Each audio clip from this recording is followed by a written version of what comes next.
Rich kids trap ముఠా మొన్న ఒకటి ముఠా బయటపడింది. ఇప్పుడు ఇంకొక ముఠా బయటపడింది. విజయవాడకు చెందినటువంటి వినీల్ చౌదరి, అలాగే హఫీజ్పేటకు చెందినటువంటి కోడూరి మీనాకుమారి.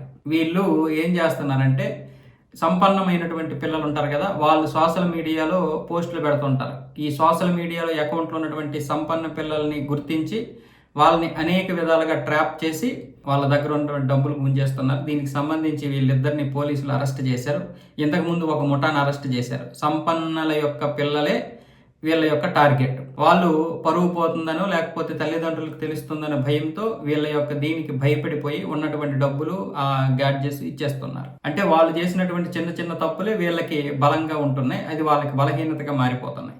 కాబట్టి తల్లిదండ్రులు ఏం చేస్తున్నారు మన పిల్లలు అనేది తెలుసుకోవాలని చెప్పి ఇప్పుడు పోలీసులు ఒక స్టేట్మెంట్ విడుదల చేశారు. వాస్తవంగా చెప్పాలంటే ఇది ఈ విషయంలోనే కాదు, తల్లిదండ్రులు పిల్లల విషయంలో అన్ని విషయాల్లో కూడా ఇప్పుడు జాగ్రత్తగా ఉండాలి.